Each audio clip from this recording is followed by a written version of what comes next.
우리가 이제 냉전이 끝나고 미국이 세계 최강대국이 됐죠. 그때까지만 해도 세계 제일의 해군은 미국이었어요. 미 해군이었어요.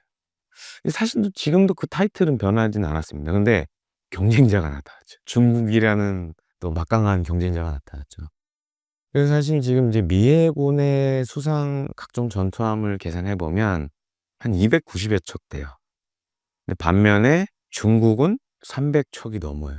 근데 이제 몇몇 전문가분들이 요걸 좀 간과하는 게 있는데, 해군은 육군 공군하고 좀 틀린 점이 있어요.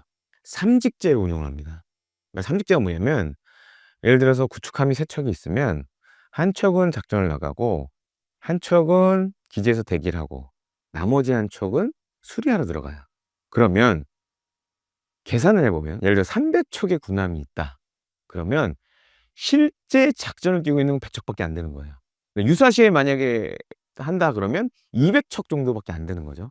그러니까 3분의 1의 전력은 어딘가에서 정비를 받고 있다고 봐야 되는 거예요. 근데 이렇게 계산해 보면 지금 중국 해군이 오히려 미 해군보다는 더 많은 배가 작전을 뛰고 있다라고 봐야겠죠. 그리고 또 한 가지로는 어 사실 이제 그 미국의 새로 된 지금 루비오 국무부 장관도 청문회 때 얘기를 했지만, 미중 간에 향후 5년 뒤 어쩌면 충돌이 예상된다, 이런 얘기를 해요. 근데 지금 이제 미국 조야 워싱턴을 비롯해서 많은 외교 안보 전문가들이 우려하는 것도 그겁니다. 그게 언제인지 모르겠지만 빠른 시간이 될 수도 있고 어쩌면 안 올 수도 있지만, 어쩌면 미국과 중국이 전쟁을 벌일 수도 있다라고 생각을 하고 있어요. 이건 트럼프 일기 행정 때도 마찬가지였습니다. 만약에 미국과 중국이 인도태평양 지역에서 붙는다, 그럼 그 장소가 어디겠어요? 바다죠. 근데 지금 이제 제가 앞서 말씀드렸잖아요. 미 해군의 전투함이 한 290여 척 된다고. 근데 미 해군은 전 세계를 대상으로 작전합니다. 그럼 290여 척 따져보면 그걸 30제로 돌려보면 80척, 90척 이 정도가 지금 전 세계 바다에 나와 있는 거예요. 근데 중국은 물론 대양 해군 하면서 전 세계 여러 곳을 지금 이렇게 막 하고 있지만 미국만큼은 아니에요. 중국 해군의 주요 작전 지역은 인도 태평양이에요. 그러니까 인도 태평양에 한 100여 척의 중국 배가 지금 있다고 보시면 돼요. 반면에 미 해군은 80척, 90척 되는 배가 전 세계에 퍼져 있는 거예요. 숫자상으로 보면 이게 게임이 안 돼요, 지금. 그러니까 최근 몇 년 사이에 무슨 일이 벌어지냐면, 미국이 이제 바다에서 미 해군이 훈련할 때 보면 동맹국들을 계속 포함을 시켜요. 그 뭘 얘기하냐? 우리 배가 없다 지금.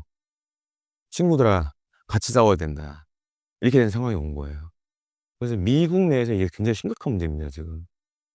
그리고 이것도 우리에게 영향을 줄 수가 있어요. 어떤 영향을 줄 수 있냐? 만약에 물론 그런 일이 일어나면 안 되지만, 남북한 간에 만약에 뭐 제2의 6.25 전쟁 같은 게 터졌다. 터졌는데 뭐 우크라이나전처럼, 우크라이나는 아니지만 중동에서 미국이 군사적 개입을 해야 되는 상황이 생겼다. 그러면은 동원되는 전투함이 분산이 되는 거죠. 그러면 우리한테도 그 영향을 줄 수 있는 거고. 그러니까 이게 굉장히 미국을 포함한 동맹국들에게는 심각한 문제입니다, 이게. 그래서 그런 부분에서 지금 트럼프 2기 행정부는 많은 지금 개선을 하려고 그러고, 이게 그게 드러난 게 뭐냐면, 트럼프 대통령이 2기 행정부 출범하자마자 인제 윤석열 대통령과 통화를 했죠. 그래서 한국의 조선업에 관련돼서 언급됐고, 사실 그 얘기를 왜 했냐? 그런 위기가 지금 깔려 있어요. 그 미국은 어마어마한 땅덩어리를 갖고 있지만 해양 국가예요. 바다로 인해서 선진국이 됐어요, 바다를 장악하면서. 그게 사실상 미국인들의 DNA에 있기 때문에 바다를 지배 못하면 미국은 밀려날 수밖에 없다라는 위기가 지금 강한 거죠.